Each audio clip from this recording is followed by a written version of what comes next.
Hello, folks. Back again with another episode of The Crossover. And this is a very special crossover today as news has come out now. News came out this weekend that one, let's just call spade a spade, one of the greatest players that ever played the game is going to be retiring at the end of this year, and that's Kobe beating Bryant. One of the few players, I think, in this case, that I think one of the last times we'll see this, a player where they played for one team, for his entire career. So, we're gonna just kind of give our thoughts about Kobe, his legacy, our thoughts about kind of his best moments and stuff like that. And he's a complicated individual. I think it deserves merit to kind of go through him as a person, a player. So, Ravi, you're a man who's always been you're interesting. You actually, to my mind, you're kind of the classic. You're kind of like you represent both sides of how people feel about Kobe, how you felt about early in his career and how you feel about him late in his career. So, I give the mic to you in this case, and give me your thoughts, man. Well, I think when he first came on, Kobe was always a slow burn on me, and when I say that, I wasn't outright a Kobe fan per se. When he first, first came out, I thought the mannerisms, the really trying to be like Mike was so apparent in whether it was his game, whether it was his interview manner, his off the court mannerisms, just sideline interviews. Everything to me was just a identical copy, a blatant copy, of Jordan at the time. And being a big Jordan guy back in the day, it just kind of rubbed me the wrong way to a certain extent. You look back, when he won the dunk contest, he's there flexing, and, like little stuff like that kind of rubbed me the wrong way early on. But I always appreciated talent. I always appreciated talent. If I go in my closet right now, I got Kobe's second-year jersey hanging in my closet. So as much as I had issue with him, I couldn't deny the talent. Later on in his career, I think he kind of came into his own. The Jordan similarities obviously are going to be there throughout his career. Whether you want to talk about the moves, his game, I think it's very clear who he patterned his game after. There's there's no argument there. But in terms of Kobe the person, I think later on in his career, you really got to see more of his personality. I think more so after the trial in Colorado. Well, I think I could continue, man, because that's where I find fascinating. But go ahead. I think to a certain extent he really tried to have that squeaky clean image. Prior to that, I think the league was pretty much his for the taking. Right. Everything was set up for him. Right. And when that happened, he got this. He got some backlash that he never had in his career. He was a 3-time champion, leading all-star, vote getter, all that type of stuff.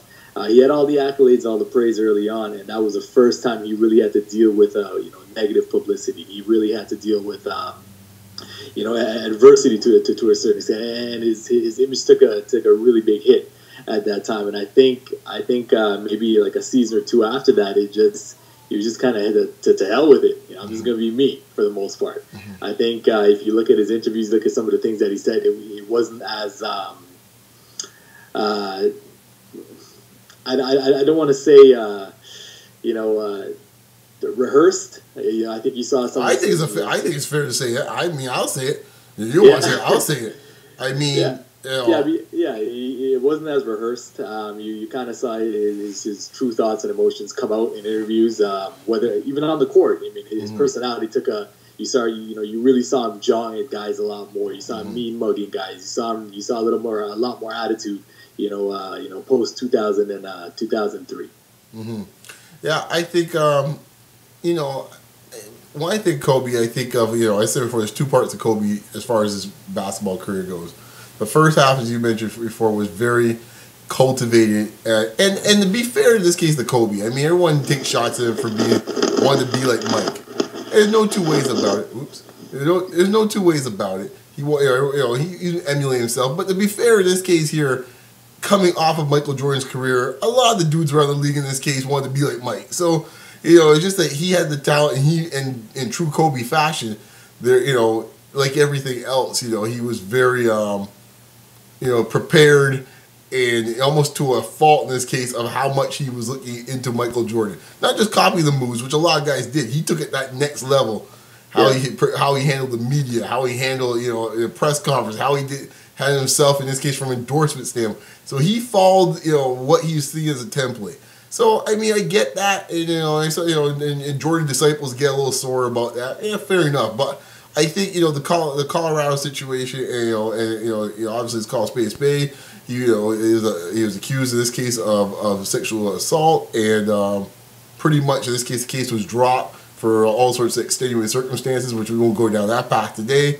But I think what happened after that was, to your point, I think you actually got to see more of the individual that was really truly the individual's Kobe, and he wasn't concerned about he lost all the endorsements, so he wasn't concerned about anything else, and he just ended up being him. And I think in some ways, I think it made him a much more compelling and a more fascinating individual than say Jordan in this case here. In some ways, I think I think in my mind, I found him way more fascinating to watch as a player. Love and hate.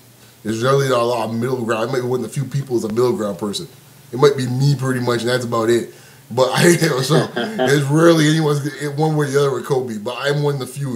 I'm like a dinosaur on Young Street. Yes, I am one of the few. I found him very compelling and interesting. Where his thoughts about stuff. I think what it opened up for him was it opened up the opportunity for him to speak on the issues, positive, negative, wherever you thought about it. He was able to give his opinions about different things that you would never see Jordan talk about. And I thought it made him way more interesting as a person, a player, as a personality. I think on the court, his drive is his drive is maniacal. His ego is maniacal. It's called spade a spade too. I mean, when you're taking away one of the greatest players of all time, just pretty much you say you need to get out, you or me. You pretty much pretty much telling the coach who's won at that time about 6 or 7 or 8 championships. Pretty much, I'll do what I need to do. Yeah, your ego is on a level of very few I can think of any athlete. That's like Ali in this case. There's very few egos in this case I can think of that's even close to that type of ego, which rubs a lot of people the wrong way as well too. I would say this. I mean, on a pure talent basis. I'm not saying anything more about who's better, who's not better, but on a pure talent basis. As far as just skill set, who could dribble, who could cross over, who could turn, it's very few people I can say in this case just on a pure talent basis more as talented as Kobe Bryant. I don't think I've ever seen a player that could score in so many ways and so frequently. People think that 81, take that for granted a little bit. That 81, I watched the game, you watched that game. That 81 wasn't one of those things where there was some route going on. That 81, all the 81 was needed to win the game. What was amazing was how easy the 81 was scored. I mean, a lot of that, not every basket was a drive to the basket. These were outside shots, mid-range shots. Right. And the Lakers were down by 10, 15 points at the half. Honestly, I said before, I made my points when it comes to him and Jordan, him and LeBron, or whoever it may be. But for one season, I honestly say, as far as a performance standpoint, that season he had that year was arguably the greatest season I've ever seen by an NBA player. I know some people are saying, well, Jordan had triple doubles and stuff like that near the end of the 87 season or 88, I think it was. I think it was that one year at 12, his last 14, which was crazy. I'm not saying that. But that stretch where he scored 40-plus points in something like 12 or 13 straight, I had Dish at that time. And it was my eyes were bleary watching that. It was must-see TV every night to see what was going on. So I think that was actually the 2002-2003 season, if I'm not mistaken. And oh no, that's the season. That was the season after Shaq left, wasn't it? No, so that was a stretch of 50-point games. Actually, that was the one. That's the season I'm talking about, right? Okay. Where they ended up playing Phoenix in the playoffs. Because a couple of seasons earlier, he tied Jordan for the streak of 40 points. Right? Yeah, no, but I'm actually talking about the season you're talking about, which I think the 81-point game was in that same season. I think it was the season after that. Yeah. Okay. So but that last season there where he was just going bananas, pretty much having full reign or whatever he wanted to do. It was fascinating to watch. He's the only player I think I've actually seen in NBA history where he's a top player but actually plays and this is a negative, and this could be seen as a positive, however you want to look at it, but he plays his own. He's playing his own concert on one side while everyone else is doing everything else. I've never quite seen that with a player of that stature. Yeah, just Jordan in this case like to shoot. In this case, heck yeah, Jordan like to score. There's no two ways about it. Look at the numbers. And Jordan like a shot more than anything else. Like more like to eat. There's no two ways about that. I get that, but I don't think anyone had appetite like Kobe Bryant when it comes to scoring. But even within Jordan, for the most part, Jordan played within some scope of a semblance of the structure of the team for most of the game till it got. Well, I think Jordan said it best. Jordan said the triangle worked for 3 quarters, but the fourth quarter he took over. Right? Exactly right. Well, Kobe always was rubbing. He was always friction against the triangle. It never was really truly smooth with the triangle. You might try it for the first 5 minutes of the game. That's about it. But somehow it worked. I don't know how. Maybe it's his own greatness and talent. It somehow worked. Like I said before, I can't think of any player ever in at least in NBA history where that was the case. Yeah. Whereas like one player in this case is out there doing his own thing, and yet somehow they're able to get away with it. So it was. I said before. In this case, I would say this much: I will miss him as a player from a standpoint, from a storyline. Because I thought he was a fascinating player to watch. The game within the game, whatever was going on, there's always some side plot going on in every game when it came to him. I don't think you'll ever see anything quite like that again. So when it's all said and done, I wish him luck. It'll be fascinating to see how he turns that energy into next. Because I don't know if I see him even less so than even Jordan being an owner. I just don't see that in him. I honestly will see him. I know there's rumors about him with the production company, but I do see him doing something that's completely different than basketball. Yeah, he's one of the guys I really can see him being in the art world or in this case TV or film or something else. Being in Los Angeles, that's the most likely industries. But I can see him something that's nothing to do with basketball, doing something different. Yeah, I think I agree with you. I don't see him doing the coaching, doing the ownership, doing that sort of thing. Yeah. I definitely see him going totally left with it. Yeah. In terms of what his next endeavors are. I think he might have a few guest spots here and there on the inside the NBA with the rest of the guys. Right. A couple episodes here and there. Right. But nothing like where Shaq transitioned off to. Yeah, I don't see him being that type of guy. I mean, let's face it. We were remiss in this case. We didn't talk about a little bit, just a quick little point about Kobe's personality when it came to the team structure, which is always something that's going to be something that I think he's going to get dinged on in this case from a legacy standpoint. He never made it easy in this case. And the star players don't make it easy, I grant that, but he was on the next level as far as I was concerned versus any player I've ever seen when it came to that. And I think in some ways, and I don't know, Kobe fans may not like this in this case here, but I'm going to say it anyways. I think in some ways, it was actually a blessing in disguise that a player like LeBron in this case came around. Because if Kobe came and then said another player that was playing very similar to Kobe was the next dude, yeah, who knows how the NBA will continue in this case. And I said before, I'm not trying to kind of, that's the responsibility. Great power comes great responsibility, as the old saying goes in this case. And I always am a person in this case that the league follows. The league kind of has a way of patterning themselves on whoever the top player is. And during the Kobe years, there's a lot of dudes that are running and gunning, and we know who they were. And let's face it, he wasn't by himself because he had the co-conspirator on the East Coast, in this case, Iverson. So you take the two of them and how their style of play was. A lot of guys were simulating it. A lot of GMs were simulating it, to be fair. It wasn't just players. Letting guys say, hey, you take 30 shots a night, Stevie Francis. Yeah, you take 30 shots a night, Stephon Marbury. Hey, you take 30 shots a night, said person. And I think, from an aesthetic standpoint, it wasn't great for basketball. I think slowly it became, when you saw the teams like the Phoenix Suns and the Spurs showing that more of a team-oriented thing. And I said this before, I think when LeBron came into play, showing that, hey, a guy of great talent just like Kobe could play a similar play at that level, but not have to be so ball dominant and share the ball, as I said before. And we're seeing it now in Golden State to some extent now how they're doing it as well too. So as I said before, I'm not trying to put it on all of Kobe. It was the sign of the times at the time, but I do find it fascinating in this case how the league transitions from that style and how the Lakers still haven't figured out how to transition away from that style. You know, they can't get themselves, you know, and probably part of it is because of Kobe. He won't change, you know. It's like he wasn't changing. So, I mean, I think his stubbornness and his will to win his way is something that's going to be discussed and talked about in books, magazines, and newspapers, or wherever else they're still around for years to come. Because I think it's a fascinating experiment that will happen here in Los Angeles. I've never seen a player quite have a hold on the Laker franchise quite like him before. I'm not sure if it'll ever happen like that again. But it's something to behold. And as I said before, I'm looking forward to the books on that. Like Phil's book that happened before. I mean, one of my favorite NBA authors, Roland Lazenby, he has a book on Kobe out, Mad Game. So that one was written quite a few seasons ago, early on in his career. Right.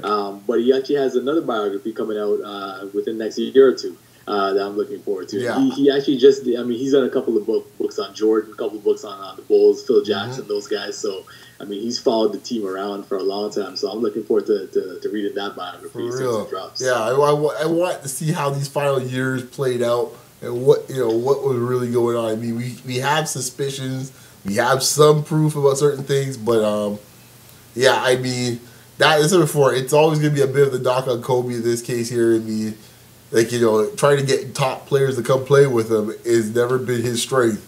And because of his style of play, I think, you know, it's going to be something that, you know, it's going to be always one of the things that how he's viewed it. It's going to be very polarizing, I think, for it. But, hey, man, let's wrap this up. You know, continue the positivity. But what's your favorite moment with Mr. Kobe being Bryant, the Black Mamba? Wow. I mean, asking me to pick my favorite Kobe moment, that's a tough one. I mean, I can go back, I give you some glimpses, but I mean, if you go back to, I remember one of his first games, actually, I think it was the second season when they played, the Lakers played in Chicago. And I mean, his aggressiveness going, I mean, the Bulls won the game. Right. Jordan had 36, Kobe had about 33. Right. But I mean, his aggressiveness in that game, I mean, he was 18 years old at the time. Right. You know, and I mean, imagine 18-year-old going up against, you know, Michael Jordan at the peak of his powers. Exactly. And he did not back down. So, I mean, I think back to that game. I think back to the 2000 finals. I think Game 4 against Indiana when Shaq fouled out. Yep. You know, Kobe took over. I mean, that's my favorite moment, man, because that's where I thought he became the dude that we know today. Yeah. You know, where all the training wheels were off. Like, yo. You know, and he had a sprained ankle in that game. Yeah. I mean, I don't think he was expected to play in that game, to be honest. You know, and I remember Shaq fouled that. He took over that game. I thought it was Game 3, but yeah, you might be right. It might be Game 4. Yeah, because it was Game 3 or 4. Yeah, you know what? You might be right because it was 2-3-2 still, right?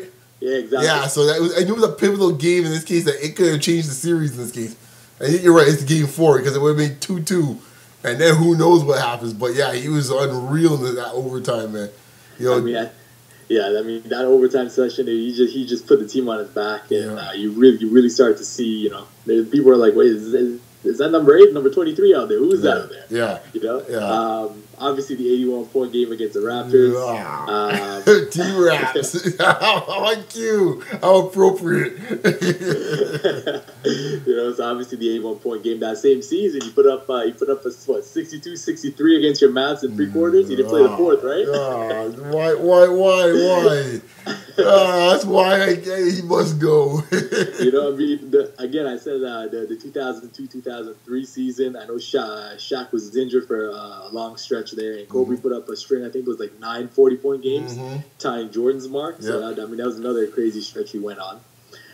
His dunk over Yao Ming. I remember it was a late night game, like on a Thursday or Friday night or something. And I was just watching a late night game on TNT, and he came baseline, took it over Yao. Yeah, that was nasty. The behind the back, I think Robert Horry, they were playing against Denver. Yeah. Horry threw him that full court pass. Yeah. Yeah, he dribbled it once behind the back, turned, and dunked it on Vincent Yarborough. Oh, gee, Vincent Yarborough, jeez.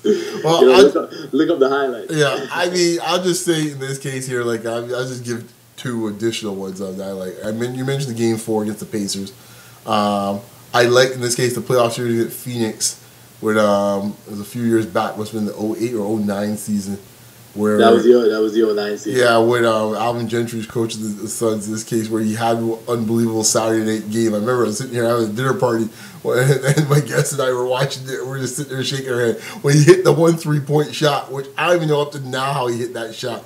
And he just kind of tapped Alvin Gentry on the butt. I'm walking, driving by. Nice moment there. I did enjoy that. And so for that one stuck in my mind. Some of the Knicks games, in this case in the Garden, were always were fantastic. That's in that sense as well too. In this case, I think watching him, he had some great games. Those are some of the ones I remember in this case here. I mean, there's all sorts of other stuff to go on. I mean, he had some great games against Carmelo against the Denver playoff series. They were fantastic. I do recall one that was fun. It was a big thing, but it was classic Kobe. It was the first night, I believe, after Hurricane Katrina, and the Pelicans were back playing in New Orleans, if I recall. I think that was the reason why. Lakers in town. Pelicans in this case had like some type of legal in the fourth. It was nip and tuck. And the crowds is all over the Lakers. And then Kobe just, 2 minutes left, just goes on a tear. And just rips the heart out of the Pelicans. Like, this dude, it's just pathological. People just coming out for the Hurricane guy, looking for a little fun. Just enjoy it. And this dude just cut throat with it, guy. Just pretty much just like silence the crowd. Just had to tell the crowd, like, yo, nothing happening here. Quiet down. And I was just sitting there going, dang, this guy's cool. If you want to talk about NBA cities that don't like to see Kobe in the playoffs, there's no way we can't talk about Portland. Oh, you see the Kobe stopper. I remember those couple shots, two big shots he hit in that game. I think it was the 2003-2004 season. Yeah. He had Ruben Patterson draped on him, and he just nailed two incredible shots. The collapse in Game 7, the alley-oop. Exactly. He crossed over one of the greatest defensive players at the time, Scotty. Yeah. He left him at the top of the key and threw up the alley-oop to Shaq. For real. Well, it's there for man. It's an era coming to an end. Pretty much, there's a few guys left from that era. Not many. Garnett and Duncan, pretty much, and Pierce. Garnett, Duncan, Pierce, Vince, to a certain extent, still there. But it's coming to an end, man.